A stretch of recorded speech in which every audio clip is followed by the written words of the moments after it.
thank you to everyone who's coming through like Zoom or YouTube to watch today. We're very grateful for your presence. And if this is your first time with us, then we're happy to see you. And please join us for anything that we do today with lunch or discussions. All right. For our opening song, let's rise and invite the band for our opening song of Unified Soldiers.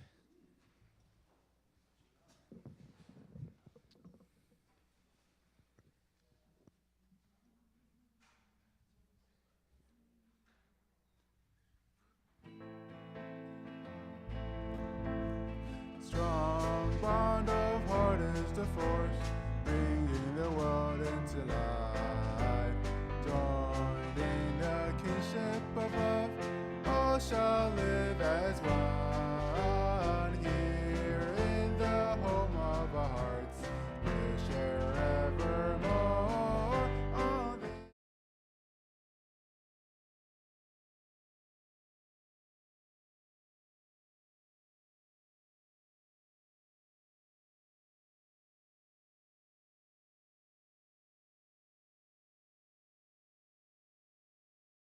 On this march, we shall march on. True men of boundless domain, magnify their light. Glorious beacons of truth, all are things of the earth. From that original word, life will spring and grow. On this the Christian gives to all to fulfillment of hope. With pride and glory, unified soldiers, mightily with one accord, we shall march on. Based on the order of God, we build truthfulness. One constant value that gives pledge of eternity. The highest standard of truth, which is raised above, will decorate far distance of radiant goodness. Which pride and glory, unified soldiers, utterly with one accord, we shall march on. New culture dawns in the east, war is beyond our dreams. Mankind transforming its life, shall be one family, ever to serve and attend. From new parents on, without a doubt, the world shall be one world of victory. Praise God, heaven known, unified soldiers, mightily with one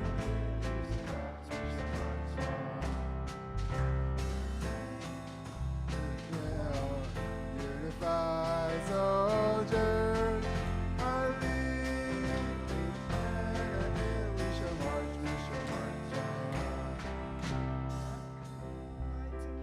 With one accord, we shall march on.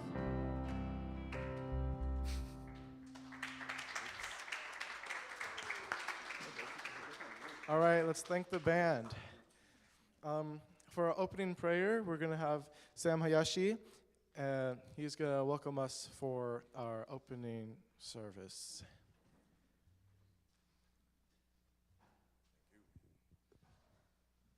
Please join me in prayer. Our dear most beloved Heavenly Parent, you are forever with us, giving us your love, giving us clear purpose, giving us strength and understanding and so many magical, so many beautiful parts of life. And we would like to invite you here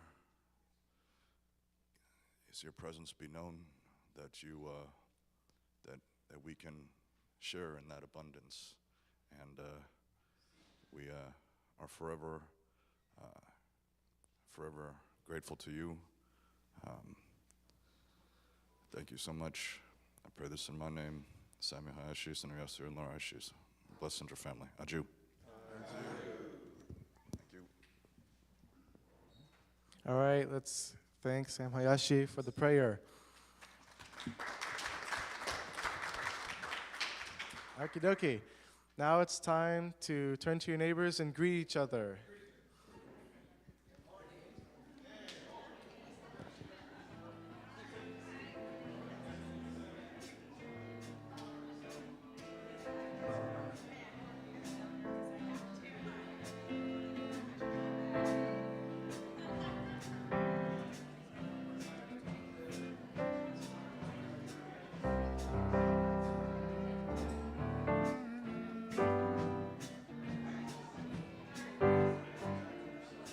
That's good.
Okie dokie. Thank you for greeting each other.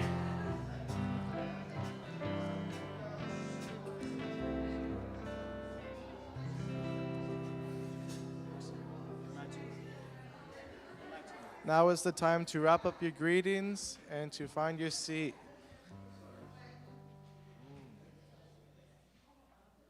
I see. Okay.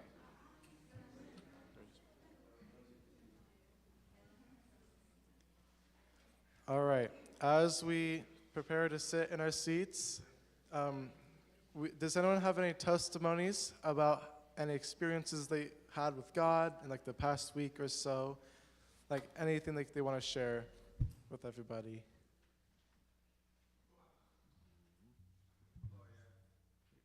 You have testimony? Okay. Kind of, sort of testimony. Okay. It's actually a confession, all right?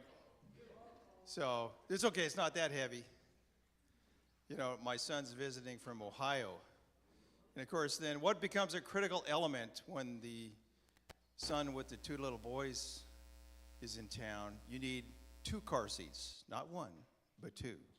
And one of the car seats was in the trunk of my car. So I ran down here to be in time for service, and I was here. Unfortunately, so was the car seat in the back of my car. So my wife had to drive all the way back. So this is real life, so pray for Ray that his wife will forgive him. Even though it would have been nice if she would have remembered the car seat, not when we arrived here, but back before we left. I don't know how that works, you know, so it's real life, you know what I'm saying? So I thought I'd share that, and again, pray for Ray. Not for rain, pray for Ray. You can pray for rain too, and because we could use a little rain. It's good to see the pastor here this morning. Pastors, I should say, plural. All right. That's all I got. This has given you time to think of what you're grateful for or wanted to share about.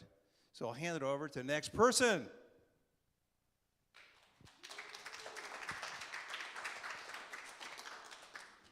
So I hope this counts as inspiration. This is my effort with Ray to lower the bar so that everybody knows that they have something to share that's inspiring.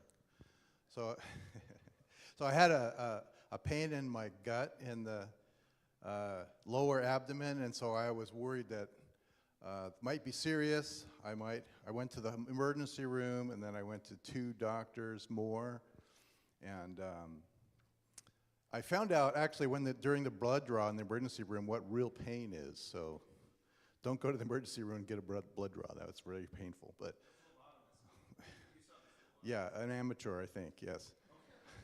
But it turns out that I was whining and complaining about something very small. But so I really thought, well, what's wrong with me? Mostly I was just worried about myself, but I just thought I'm at that tender age when I worry about my health a little more than I used to. So, but I felt I need to, prepare to be a little more fragile and a little more faithful, and so I feel like it was kind of a big week to deal with, because I'm still in my mind 25 to 35, so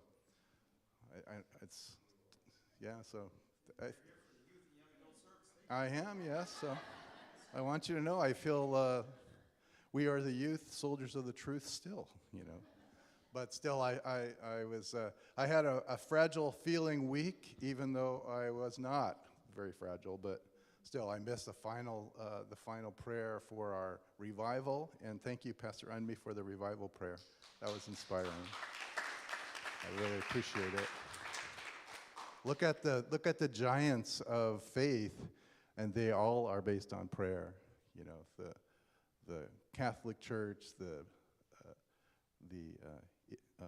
Judaism, and many Protestant congregations, all based on prayer. And that's the tower of faith that we stand on. So, inspired by that. Thanks so much for listening.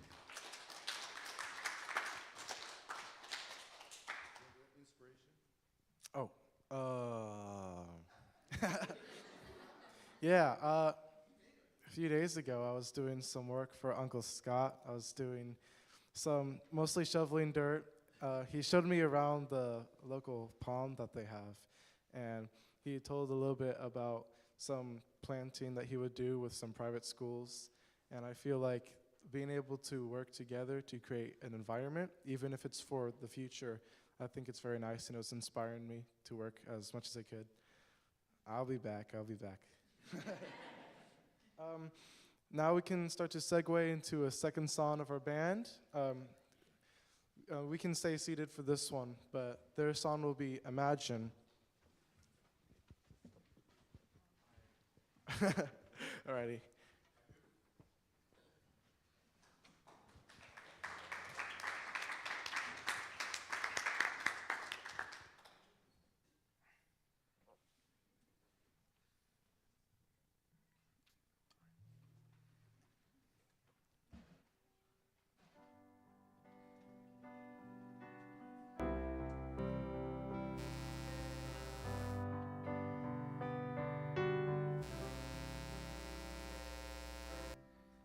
Imagine there's a heaven. Oh. It's a thief you try. No hell below us. Above us only sky. Imagine all the people living for today. Imagine there's no countries. It isn't hard to do. Nothing to kill or die for. No religion too. Imagine all the people living life in peace. You may say I'm a dreamer, but I'm not the only one. I hope hope someday you'll join us, and the world will be as one. Imagine no possessions. I wonder if you can. No need for greed or hunger. A brotherhood of man. Imagine all the people sharing all God's world. You may say I'm a dreamer, but I'm not the only one. I hope someday you'll join us, and the world will live as one.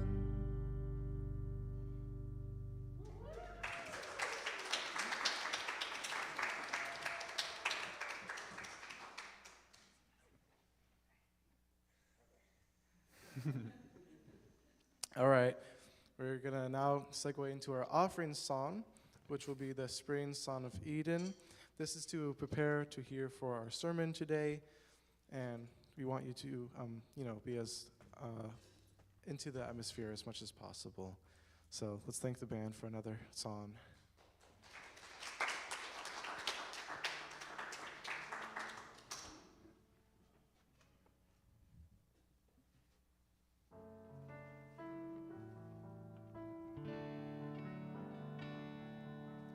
Come, O ye friends, to the Garden of Eden, where the spring blossoms are best.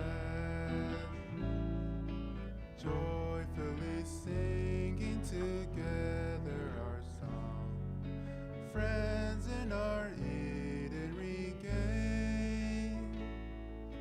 Here in the garden together we'll meet, singing new songs of joy.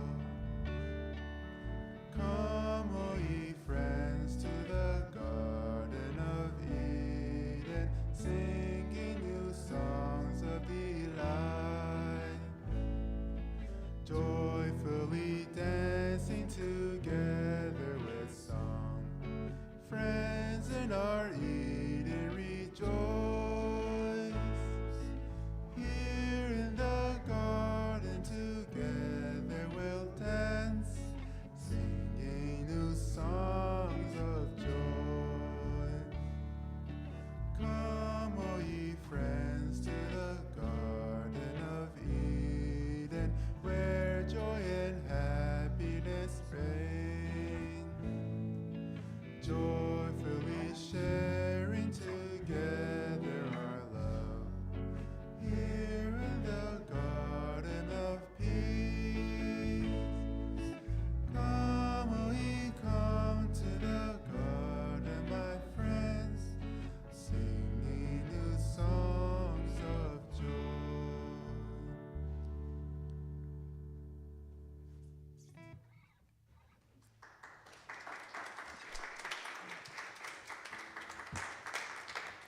Alrighty, thank you, band. Let's give them another round of applause.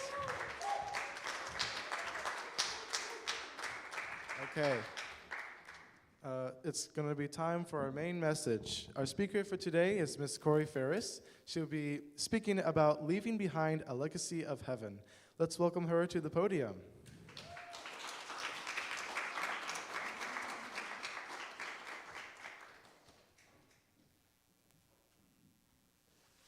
Good morning, everyone.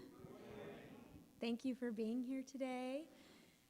I don't know, summers are always so busy that I think we're all desperate to take advantage of the sunshine and the warm weather as much as possible while we have it. So thank you for taking time out of your busy summer schedules to be here today. You know, most of the time when I'm going to give the message, I have sort of an idea or an inspiration at the start of the week of something that I feel like kind of inspired to talk about. But at the beginning of this week, or leading into this week, I really was coming up empty. I had no idea what I should talk about. And, even I would read things or pray, and I just was, nothing seemed quite right. And so I finally had like a proper sit down and said, God, I really need you to help me out here because I am going to show up on Sunday and not know what to talk about. So what do you want to share? What do you want me to share? And that night, I had a dream. It seems that's kind of a theme. And I gave this sermon in that dream. And it was not verbatim what I'm going to say now, but it was, in the dream, I saw myself essentially touching on the important points of the sermon, kind of the meat and potatoes of what the sermon was about. And essentially, the sermon was about what, as disciples of true parents and people alive at this time, what is the legacy that God is asking us to leave behind? And so at the end of the sermon, in this dream, I asked the congregation here, what do you think the legacy is that God wants us to leave behind? And I was just as much asking God that question in the moment, too, because I didn't know what the answer was that he was expecting. But in that moment, I was shown a passage from the Chunseongyang. It was something I had read a couple weeks ago from Book 5. It's Earthly Life in the Spirit World, Chapter 4, which is about the kingdom of heaven. And specifically, this passage, in a nutshell, it talks about how the kingdom of heaven is not somewhere outside of us or somewhere at the end of the world or coming down from any clouds anywhere. Nobody's bringing it to us. But that the kingdom of heaven begins in our hearts, which Jesus, of course, says in the Bible, too. The kingdom of heaven is in our hearts. But more specifically, True Father talks about where exactly is that place in our heart where the starting point of heaven is. And it's the deepest part of our heart where true love, where God's true love lives inside each of us, where the true love that can conquer anything in the world exists in each of us, where the visions, the deepest desires of our heart can be manifested into reality through this true love. That's the starting point of the kingdom of heaven. And I felt in that moment that God was sharing that the legacy that he is calling on us to leave behind is showing the world, which still looks outward and to the skies and to some religion, to bring them the kingdom of heaven, to plop it in front of them so they can open the gates and walk right in, to show the world instead that each of us has an opportunity in our lifetime on earth to be a steward of bringing forth the kingdom of heaven through our own hearts and through the love that we can, that deep love from God that we can each access, and that the kingdom of heaven will come from there instead. And I woke up from the dream and I was thinking, gosh, it'd be interesting if someone at some point wrote a completed testament to the Bible. Of course we have the Divine Principle and Chunseongyang and all these different texts, but how interesting would it be if in the future someone could open the Bible and there's the Old Testament and the New Testament and the completed testament. And if you flipped to the completed testament, well, generally speaking, actually, in the Bible, you come across two sort of main themes. The focus is always on lineage, starting from the very beginning when Satan usurped God's lineage and all of the work that God has done to purify that lineage and raise up a people. It's who begat who begat who begat who, and who descended from who descended from who, and there's clearly an importance around lineage, but then legacy seems to be the other thing that the Bible highlights. Did those key people listen to what God asked them to do in their lifetime? And did they fulfill God's will for them? Did they leave behind a legacy of accomplishing what God asked them to do so that their future generations could stand on that foundation and continue to build, or continue to achieve God's providence for restoration? Or did they fail and have to reroute or start over again? So I wondered, if somebody wrote the completed testament and was writing specific, of course it would include true parent, everything true parents accomplished and everything they taught. But specifically when they got to the part about the followers of true parents, the disciples of true parents, what would it say that the legacy we left behind was? Would they be able to write that we succeeded in showing the world the qualities of the kingdom of heaven, of the love that makes up the kingdom of heaven, so that the world came to realize what the kingdom of heaven feels like, looks like, tastes like? Were we able to succeed in calibrating our own senses to reflect the qualities of heaven so that the rest of the world could catch a glimpse of that as well and be inspired to do the same? I used to hear messages like this, like how we should go out in the world and love people and, really embody God's true love and bring the kingdom of heaven with us, and would feel inspired to do just that and try to go out and love bomb people or live for the sake of others and love unconditionally. And there's certainly a noble and valiant effort in doing all of that, of course, but I think, as I see it, the problem has been in the trying to do those things. You see, the love that comes from God, or the love that comes from heaven, is exactly that. It comes from God. We can't listen to words about how we're supposed to love or how we're supposed to live and then try and replicate that out in the world of our own accord. We can't try to manufacture or fabricate that ourselves. People can really tell if something is truly, genuinely coming from you or if you're trying. And so, really the way that we love people and live in that environment of the love of the kingdom of heaven and establish that here on earth is we have to spend time with that love, with God. We have to have experiences and encounters, rich and deep encounters with the quality of that love so that we can know that love. We can't share or pretend to share that unless we ourselves are experiencing it regularly. There's a quote from True Father in this book, in the Chunseongyung, where he says, "God does not want to reside within people who want to be saved simply by believing in doctrines about Jesus, those who have gone through the repair factory after breaking down. They should be people of the ideal of creation who have experienced pure first love. And yet we have departed from that realm of God's love." So the way that we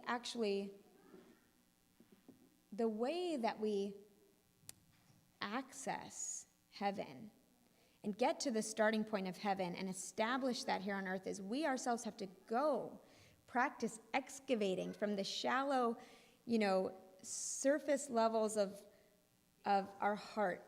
That love that's still a little immature or doesn't totally know God. We have to practice excavating down to the deepest part of our heart where God sits there and where true love is like the spring that's there, beneath everything.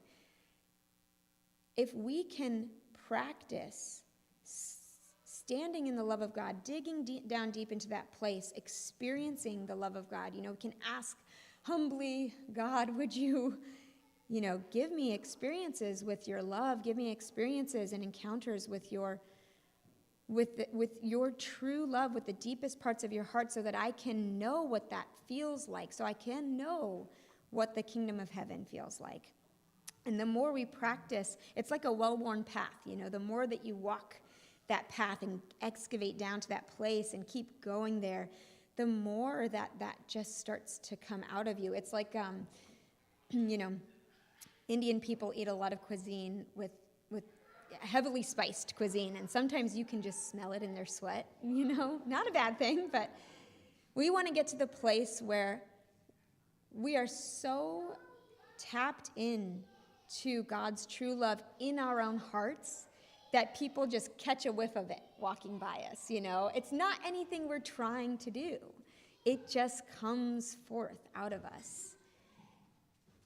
So before we even go out into the world and try to spread the kingdom of heaven, we have to first get to where the kingdom of heaven starts within us, by going to that place. And, the interesting thing about this dream is that, dreams are weird like this, but as I was giving this sermon, I kept getting interrupted with just life things. Like Ray said, it's just life.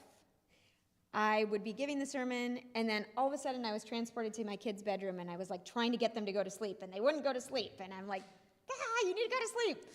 And then I would be back giving the sermon. And then I was transported to our house, and my husband needed something from me, and I couldn't find the thing that he needed.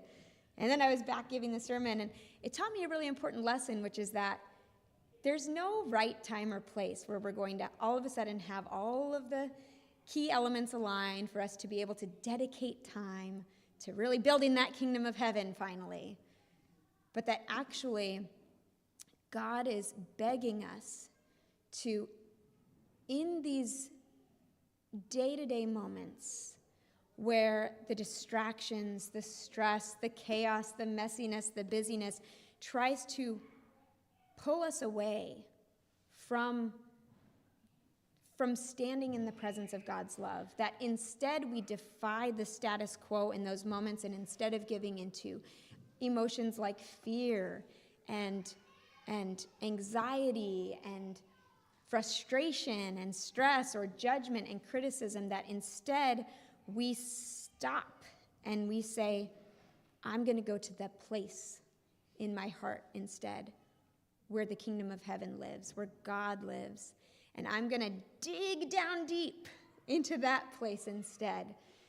And that it's in those moments that feel messy and difficult and imperfect that actually God sees us choosing heaven and choosing true love over choosing the status quo. And that will be what sets us apart in the legacy that we leave behind.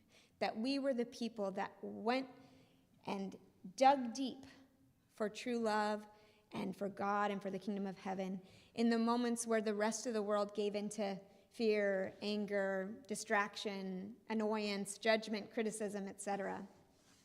It is not easy. I had a morning like that this morning. It seemed everybody needed me all at once, and breakfast wasn't right, and nobody slept enough or something. And instead of, it's life. It's in those moments that God is asking us, please choose to start heaven in this moment instead of just going about your life like everyone else does. I imagine almost like a map, when people travel, they sometimes will keep a map where they put pins in all of the places that they've visited. I imagine it's like if we can, in our own lives, every time we choose to go to that place of true love and create a starting point for the kingdom of heaven, it's like putting a pin down on this earth. And each of us in our lives can be putting pins down. at the playground, at the swimming pool, at school, at work, wherever it is.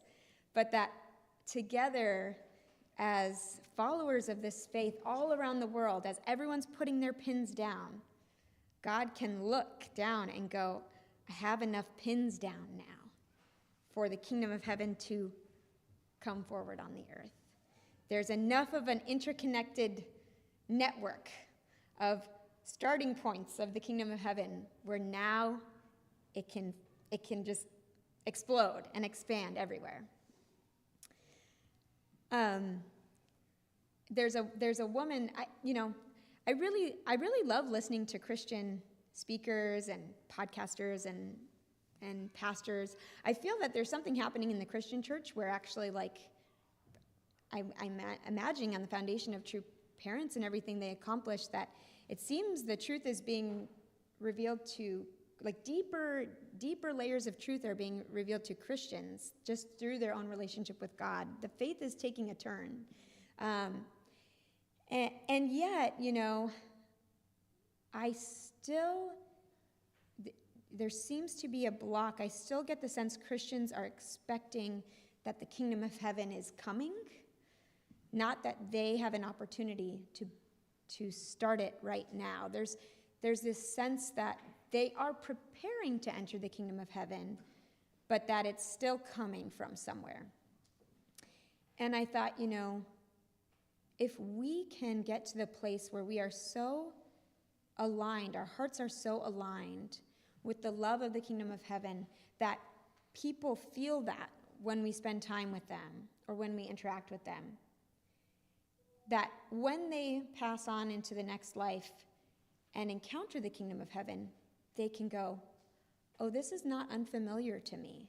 I did experience this when I interacted with that person, or when I, spent time with that person. I recognize the qualities of heaven because I experienced them in Scott or Elena or whoever. And ideally, that's bare minimum. Ideally, actually, our efforts here inspire other people, teach other people that they too can go to that place and already experience and help establish the kingdom of heaven on earth by just witnessing it in us. There's one Christian pastor, she's an African woman that I just really like the way she talks about things, and she was sharing one of the, a vision or a dream that she herself had. And she said she was standing in line on Judgment Day, and there was kind of a queue of people in front of her, all getting ready to meet God, to meet their maker. And she said that God was asking each person only one question as they approached him. And it wasn't, do you believe in Jesus? Or it wasn't what did you accomplish or anything like that. He asked them, why did you not love your brothers and sisters the way that I love your brothers and sisters? And that each person simultaneously had a look of, almost kind of shock on their face. That's the question God's going to ask me, after all these years. And at the same time, total understanding of what actually really matters and of what the most important things that we should be spending, that they should have been spending their life doing. And she said then she started to see people in the line who the Holy Spirit was with, people who had actually spent their life really pursuing the love of God and trying to share that love with, or exuding that love to other people. And the Holy Spirit showed her all of the moments in her life where she had, sacrificed herself for someone else, or where she had asked God to show her how to love someone that was difficult to love, or somehow where she had always kind of put another person first before herself, and that those were almost, the Holy Spirit was showing her, these are the qualifications that get you into heaven, so to speak. And so, as I was thinking about it, I thought, in 1,000 years from now, or when someone's cracking open that completed testament, reading about what we were able to accomplish here on this earth as followers of true parents, will they be able to read that we succeeded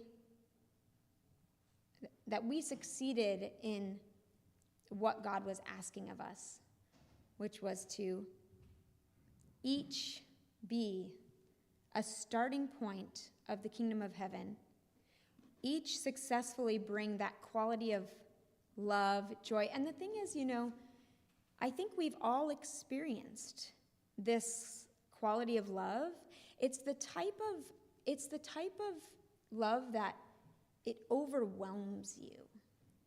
It overtakes you. It makes you emotional, It's the type of thing where you could be like just at a park, or you could be at lunch with a friend, or you could be looking at a picture of your kid or something, and all of a sudden you just feel overwhelmed with love or with gratitude, or you feel overcome with joy or peace, a peace that's so pure it almost feels so holy, We've all experienced that. It doesn't come from us. It's not like we can fabricate a situation to somehow make that love happen. It just overcomes us because it's just coming from the source. So when people read about us, will they read that this was a people that brought that love, that tangible love down to earth and showed the rest of the world how they too can experience that love? And actually probably like a month or two before I even saw that pastor, that Christian pastor's testimony that she was sharing, I had a dream as well, or let's call it a lucid dream. I was kind of in an in-between sleeping and waking state where I was waking up from a night of sleep but not totally awake yet. And I don't often hear a voice, that's not often the way that I feel God speaks to me, but I heard a voice very clearly, and it said 3 times, "Nothing done outside of love can enter the kingdom of heaven." Nothing done outside of love can enter the kingdom of heaven.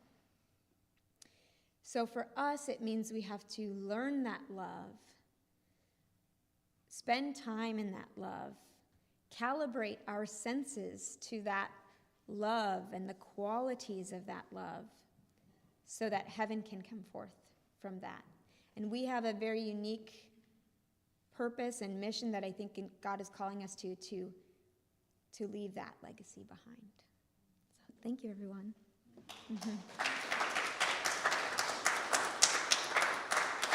Yes. Let's give Mrs. Korie Faris a big round of applause.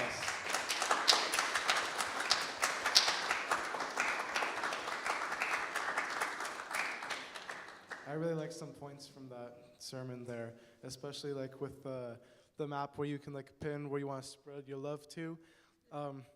So now we can have this time to reflect for 2 minutes, to have our own silent reflection meditation time, and just think about what you got from the sermon today.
as we wrap up with our silent meditation, it's time to prepare to get into small groups and have a reflection time for around 8 minutes and share what you learned or reflected on from our service today.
All right, so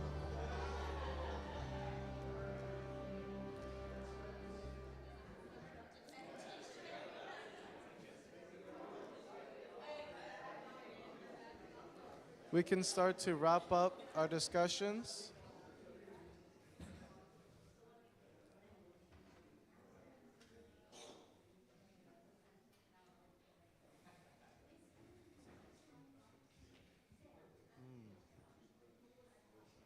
So our lunch is not exactly prepared yet, but does anyone want to come up and share like what they're talking about with their group?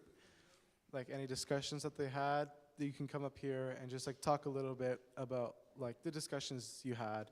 Maybe like important points that maybe other people should know about. Like for example, like in our discussion, we're just like reflecting over like the point that you have to do everything with an intention, because anything without love isn't like going to be able to like be part of the kingdom of heaven. So you want to always like put love into your intentions. So you always want to like be focused and, you know, just like work in the ideal way without just doing what feels like better for your body right now, or like you can try to have more sympathy and work for others. So yeah, does anyone want to share what they had in their group discussions?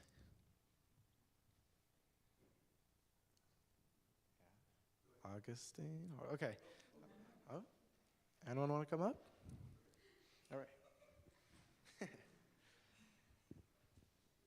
Me again. I just wanted to, we spent most of our time welcoming Samuel Hayashi to Ballard, and he used to live about 5 or 6 doors down from us in Miami Lakes, Florida. And yeah, so let's welcome Samuel and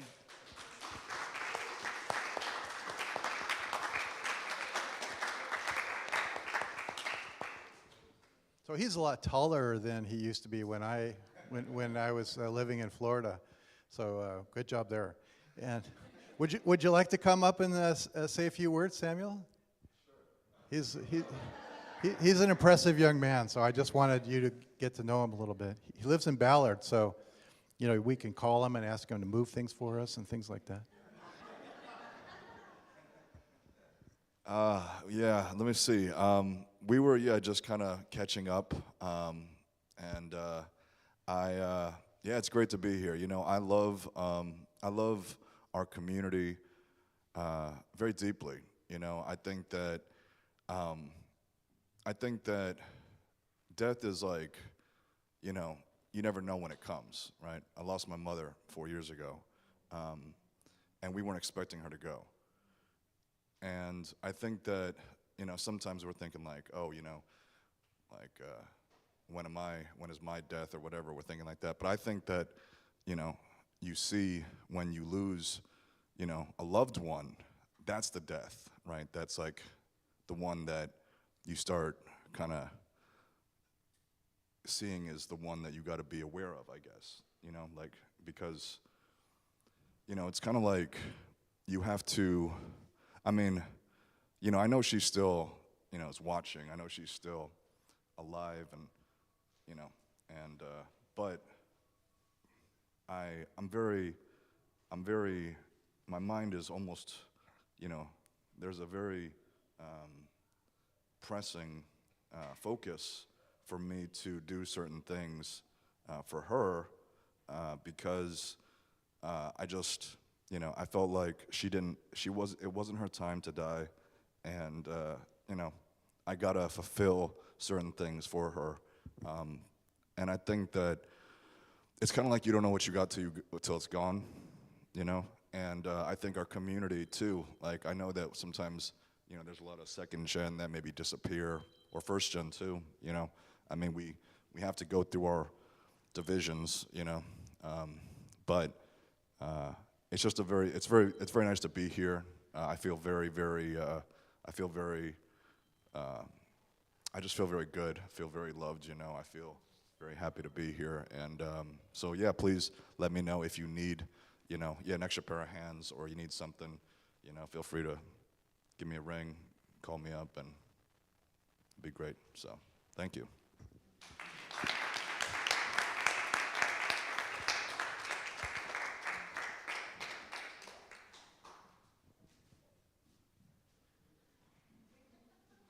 Augustine, you want to come up?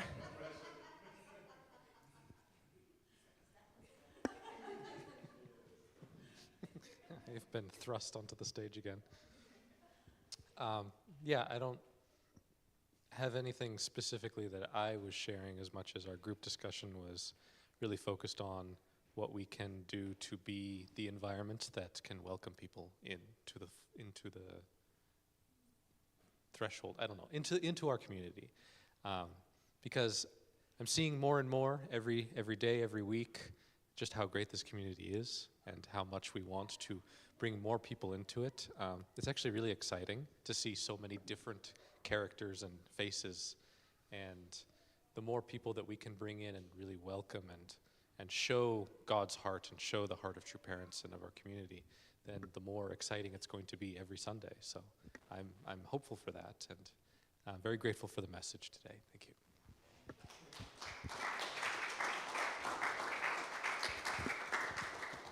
Thank you so much, guys, for sharing what you had in discussions. So I believe now we can hopefully transition into the announcements by Mr. Ray McCready.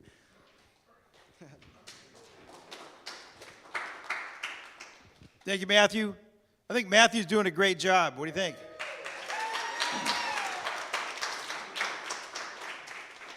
Wow. Awesome, awesome, awesome. So very few announcements today, 5. And one of them you already know. What am I going to say is the first thing is, remember your tithing and donations. That helps us, run the church and get ready for bigger and better things. And you can do Venmo and check and cash. And the old greenbacks. Is that what they're called? They call them a lot of things. And next Sunday is a very special day. It will be the, Youth and Family Festival Sunday service. It's a joint service and it's located at KEA down in Tacoma. So looking forward to that. Haven't been there in a long time. And look at that beautiful flyer. And I see there's a tennis court or a pickleball court. Yeah, we're looking for Scott to go down this week and create that now, because it doesn't exist yet. But we're going to have some fun down there. We're going to have a bouncy house and maybe bring a squirt gun and we can shoot each other. Hopefully it'll be a hot day. It's more fun to get shot with a water gun when it's a hot day. And it's for everyone. Young and old. Young and old. And there's going to be a slide pad. I'm praying for Tomio right now, that he's going to be able to get all this stuff down there. I keep thinking, why don't I own a truck? Okay, that's a men's lament. I think only Scott. Is anybody else besides Scott got a truck here? You're the only man here in that place. You know what I'm saying? I told my neighbor, my neighbor who's a young guy relative to me, and he bought his house like 3 years ago, and he's looking at a used truck. I told him, you're becoming a man now. You bought your house and now you're buying a truck. So. And there you have it. Sermon number 2. If you're a man, buy a house and buy a truck. All right, I love that. Sign me up. Okay. I tried to buy my neighbor's truck. It's this beat up old blue Chevy. It's going like, what are you talking about? I'm going to hand this down to my son. They're going like, I'm sitting again, do you think your son really wants that old truck? But what are you going to say? I don't want to mess with my neighbors, so hey. So it's going to be next weekend. It's down on South Mullen Street. Use your Google map or something. You find it. If you get lost, call me. I'll come get you. Really? Okay, there will be no service here. You could come here and, practice karaoke, but there's going to be no sound system, so you won't get far. Okay. Now, there will be, this is big coming up. July 24th in the middle of the week, there will be a blessing webinar, I think it's Thursday, with David and Valerie Ryan. And they're going to be talking about guiding their daughter and her first-gen husband to the blessing, which I believe all happened and culminated, I should say, in April, right? And I thought that is the kind of testimony I'd like to hear, and amen to that, because they've opened it up for at least the past 2, possibly 3 years. They're called intergenerational couples or something. Hard to keep up. Hey, yeah, but it's going to be talking about it. Now, please be aware, this is from the headquarters, so the time is Eastern time. So in our time, it will be at 5:30. Put it in your phone. Put in your reminders. Let your phone beep. And you go, what the heck? Why is my phone beeping at me? And I'm trying to remind you that it's time to... You can still be out gardening, playing pickleball, whatever you're doing. You can listen in. All right, don't get me started. Someday I'm going to play pickleball as soon as you guys build that court. All right, so that's happening. You can see it, and I guess you can run up with your phone and shoot that little, whatever that thing is. What do they call that again? The QR code? Okay, QR code. Well, I used to work in quality assurance, so it should be a QA code, but it's a QR code for some reason. All right. Next is, let's prepare. I already said I did that twice. That's really great. I was half asleep when I wrote this. That's pretty cool. Doodly doodly doo. That was it. And then I said, and don't forget lunch downstairs. And then I found out when I got here that it's Bento Bazaar. So there's going to be some great bento food for purchase downstairs. And so that's what's coming up next. And thanks for coming out. And that's all the announcements we got. Thank you. Thank you. All right, now we're going to invite the band back up for our final song, Gonna Build the Kingdom. I believe we all rise, right? Do we all rise? Okay, everyone can rise and sing along.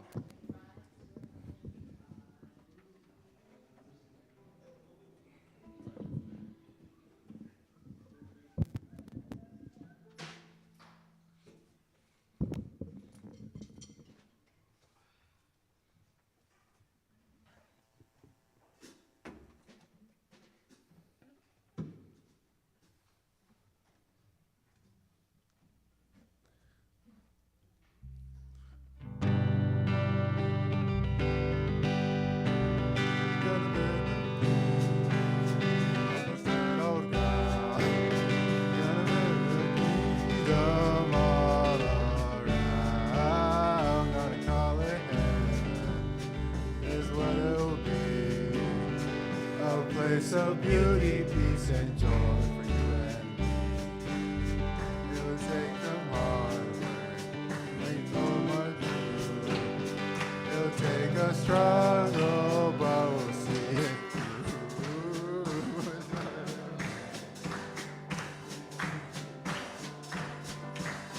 Oh, welcome to this land we call freedom. Determined to be victors, and we'll triumph in the end. And we'll stop this world of trouble, and we'll ease this pain for end. Leave a kingdom to establish with our tears, our sweat, our blood. And we'll kick to hell this world of hell, and build new one for God. Now you'll people, it's your kingdom too. It won't be a kingdom without you. So rejoice, my brothers, all men of land. For the glory of the true world is one million new world. The kingdom of the new world is at hand.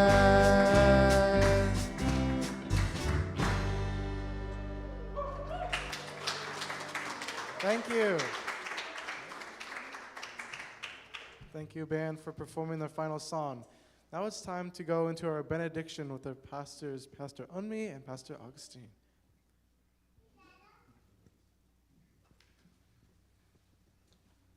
All right, please join us in prayer. our beloved Heavenly Parent, our wonderful true parents, Jesus, we are gathered here at the Seattle Family Church. Heavenly Parent, we're really grateful for this wonderful, beautiful Sunday that we have here.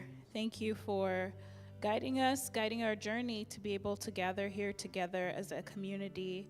Heavenly Parent, this community has been built on love, Heavenly Parent, and today we heard from Korie, who shared about how we can create that beautiful kingdom of heaven, and it starts with us, Heavenly Parent. I pray that each and every one of us can really come to understand and to be able to discover and know your love, Heavenly Parent, understand and feel your true love and live experiencing your love, Heavenly Parent, not from around us, not by searching around us, but looking within our hearts, Heavenly Parent, in order to feel you, Heavenly Parent.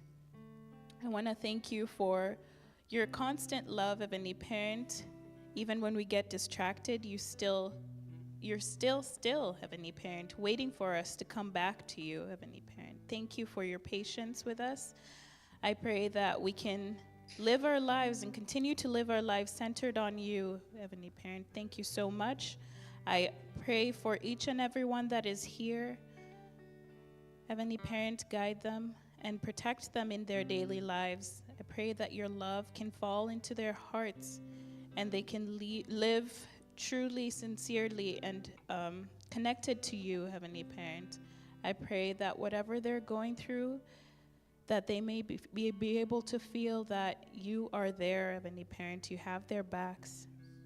I offer to you this prayer this wonderful Sunday in attendance to Holy Mother Han with gratitude. I pray in my name in Mirangala Maddox of a blessed family. Aju.